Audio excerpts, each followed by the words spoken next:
Welcome to dream education. दोस्तों आज है 8 नवंबर और आज मैं आप सबों को 8 नवंबर से जितने भी करंट अफेयर बन सकते हैं टोटल करंट अफेयर करवाने जा रहा हूं और साथ में इनसे जुड़े सभी पॉइंटों को डिस्कस करते चलूंगा। सो वीडियो शुरू से अंत तक देखिएगा। और हाँ दोस्तों, वीडियो का पीडीएफ आप लोगों को नीचे डिस्क्रिप्शन बॉक्स में मिल जाएगा, आप वहां से जाके इसको डाउनलोड कर सकते हैं। यदि वीडियो पसंद आए, वीडियो का कंटेंट अच्छा लगे तो चैनल को सब्सक्राइब करके आप हमारे चैनल का मेंबर बन सकते हैं। चलिए चलते हैं आज के पहले प्रश्न की ओर। देखते हैं पहला प्रश्न कौन सा है। हाल में किनको हॉकी इंडिया का नया अध्यक्ष बनाया गया है? तो इसका सही उत्तर हो जाएगा ऑप्शन ए, ज्ञानेंद्रो निगोमम इनका नाम है।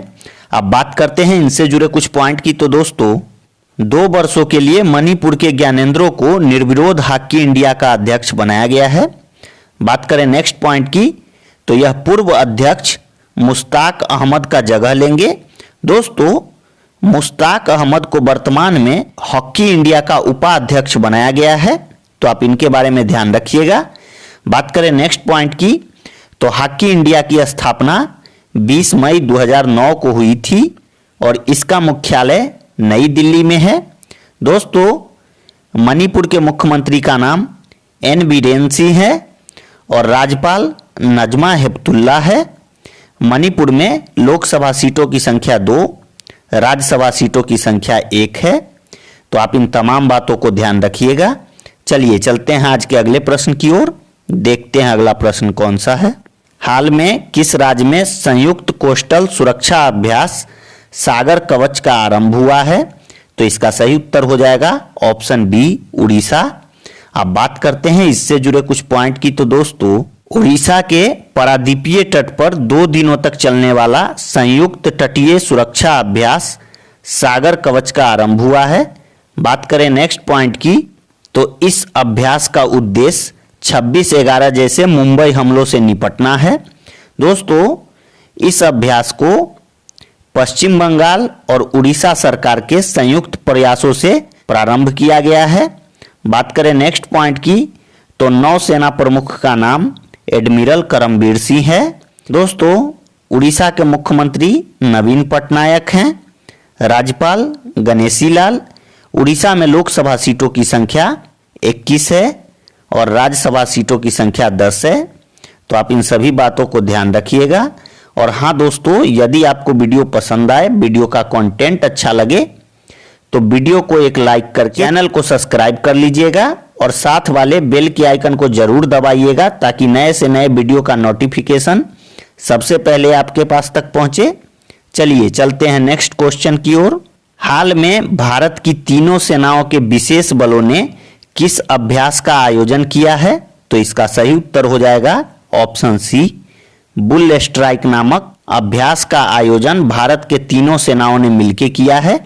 अब बात कर लेते हैं इससे जुड़े कुछ पॉइंट की। तो दोस्तों अंडमान व निकोबार कमांड यानी एएनसी ने निकोबार ग्रुप ऑफ आइसलैंड के टरेसा आइसलैंड पे 3 दिवसीय ट्राई सर्विस कम्बैट एक्सरसाइज जिसका कि कोड नाम है बुल स्ट्राइक का आयोजन किया है।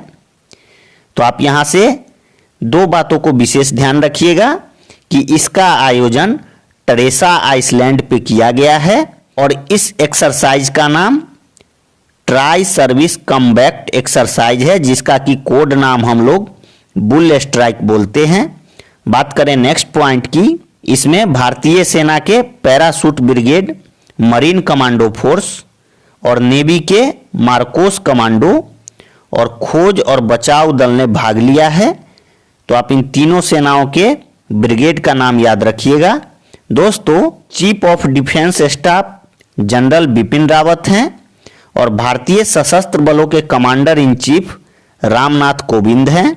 और इस बात को बहुत सारे एग्जाम में पूछा जाता है कि तीनों सेनाओं के प्रमुख का नाम क्या है। तो दोस्तों भारत के राष्ट्रपति ही तीनों सेनाओं के कमांडर इन चीफ होते हैं, तो आप इनको ध्यान रखिएगा। चलिए चलते हैं नेक्स्ट क्वेश्चन की ओर। प्रत्येक वर्ष राष्ट्रीय कैंसर जागरूकता दिवस किस दिन को मनाया जाता है? तो इसका सही उत्तर हो जाएगा ऑप्शन बी, 7 नवंबर। अब बात कर लेते हैं इससे जुड़े कुछ पॉइंट की। तो दोस्तों national cancer awareness day Bharat में प्रत्येक वर्ष 7 नवंबर को मनाया जाता है।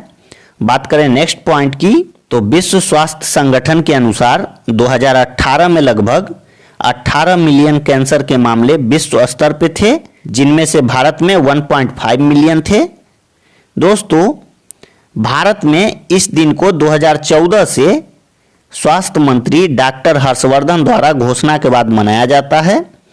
बात करें नेक्स्ट पॉइंट की, इस दिवस को वैज्ञानिक मैरी क्यूरी की जयंती पे मनाते हैं, जिनको 1903 में भौतिक का नोबेल पुरस्कार मिला था।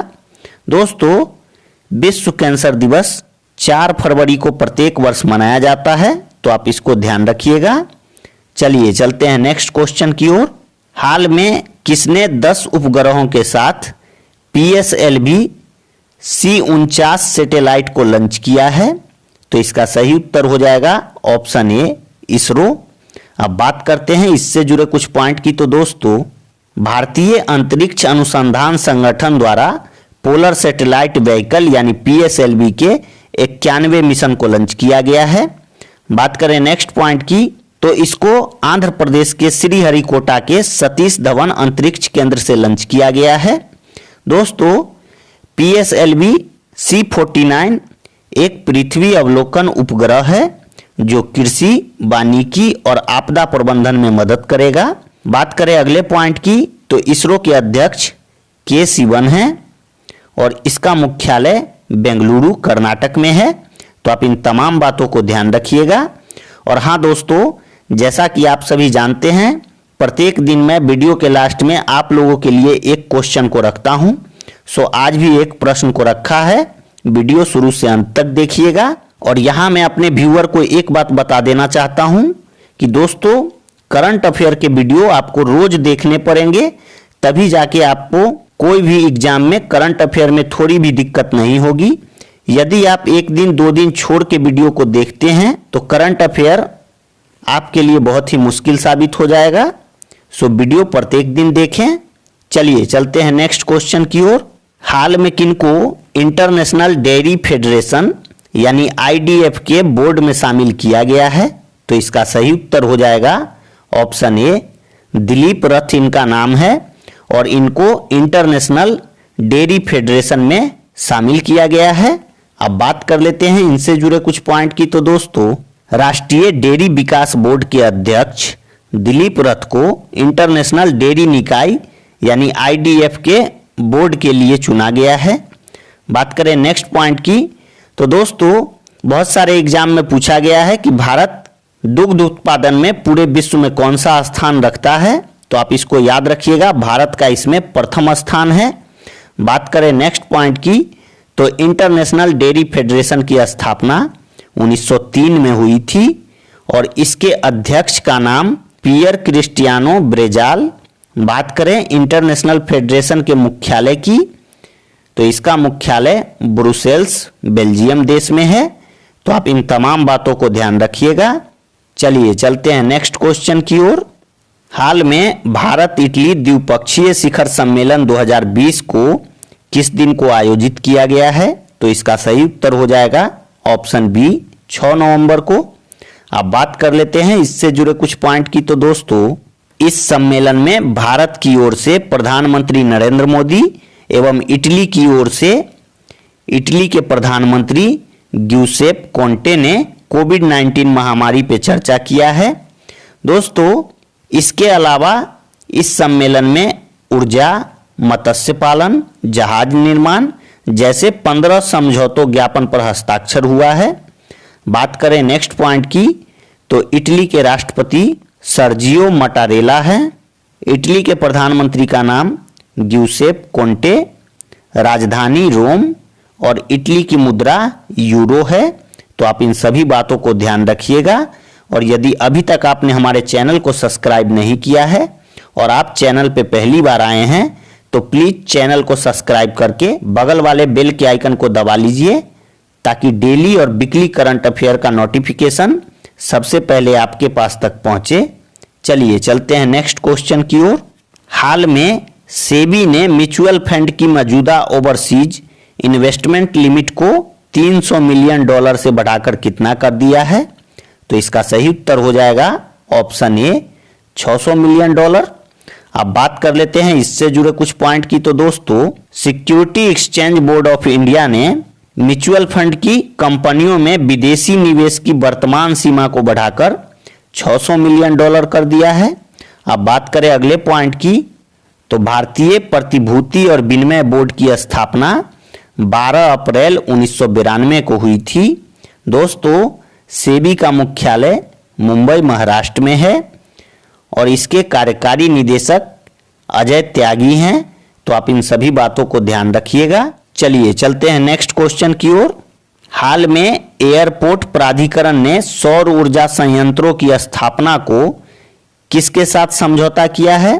तो इसका सही उत्तर हो जाएगा ऑप्शन ए, NVVN यानी विद्युत व्यापार निगम के साथ एयरपोर्ट प्राधिकरण ने सौर ऊर्जा संयंत्रों की स्थापना के लिए समझौता किया है। बात करें नेक्स्ट पॉइंट की, तो दोस्तों, विद्युत व्यापार निगम NTPC की सहायक कंपनी है। बात करें नेक्स्ट पॉइंट की, तो शुरू में विद्युत व्यापार निगम तमिलनाडु और राजस्थान में एयरपोर्ट को 100% सौर ऊर्जा संचालित बनाएगी। बात करें अगले पॉइंट की, तो इन दोनों एयरपोर्टों को सौर ऊर्जा संचालित बनाने को 55 मेगावाट और 8 मेगावाट सौर क्षमता की आवश्यकता होगी। बात करें अगले पॉइंट की, तो भारतीय विमानपत्तनम प्राधिकरण का मुख्यालय नई दिल्ली में है और इसकी स्थापना 1 अप्रैल 1995 को हुई थी। दोस्तों, भारतीय विमानपत्तनम प्राधिकरण के अध्यक्ष अरविंद सिंह हैं, तो आप इनका नाम जरूर याद रखिएगा। और यदि आपको वीडियो पसंद आ रहा हो तो एक लाइक करके आप हमारे मनोबल को बढ़ा सकते हैं। चलिए चलते हैं नेक्स्ट क्वेश्चन की ओर। हाल में व्हाट्सएप ने UPI पेमेंट के लिए कितने बैंक के साथ साझेदारी की है? तो इसका सही उत्तर हो जाएगा ऑप्शन बी, 5 बैंक। अब बात कर लेते हैं इससे जुड़े अगले पॉइंट की। तो दोस्तों, व्हाट्सएप ने अपनी भुगतान सेवाओं को संसाधित करने को 5 भारतीय बैंक के साथ साझेदारी की है, जिसमें SBI, HDFC, ICICI, axis bank और जियो पेमेंट बैंक भी शामिल है। दोस्तों, जैसा कि हमने आप सबों को कल बताया था कि NPCL की मंजूरी के बाद व्हाट्सएप ने इस कदम को उठाया है, तो आप इसको ध्यान रखिएगा। अब बारी है दोस्तों आज के प्रश्न की, तो चलिए देखते हैं आज हमने आप सबों के लिए किस प्रश्न को रखा है। आज का प्रश्न है, हाल में किसने ग्लोबल इन्वेस्टर राउंड टेबल 2020 सम्मेलन की अध्यक्षता की है? 4 ऑप्शन आपके सामने हैं, इनमें से कोई एक सही है। इसका उत्तर आप हमें कमेंट बॉक्स में बता सकते हैं। अब बारी है दोस्तों कल के प्रश्न के उत्तर की, तो चलिए देखते हैं। कल हमने पूछा था दोस्तों, हाल में कंपनी सिस्का ग्रुप ने किसे अपना नया ब्रांड एम्बेसडर बनाया है? तो इसका सही उत्तर था ऑप्शन ए, राजकुमार राव को सिस्का ग्रुप ने नया ब्रांड एम्बेसडर बनाया है। बात करें इससे जुड़े कुछ पॉइंट की, तो दोस्तों, फास्ट मूविंग इलेक्ट्रॉनिक्स गुड्स यानी सिस्का ग्रुप ने अभिनेता राजकुमार को ब्रांड एम्बेसडर बनाया है और अब राजकुमार LED और फैन सेगमेंट का प्रचार सिस्का ग्रुप के लिए करेंगे, तो आप इसको ध्यान रखिएगा। तो दोस्तों, कैसा लगा आज का यह वीडियो कमेंट में जरूर बताएं। आज के लिए इतना ही। Thanks for watching.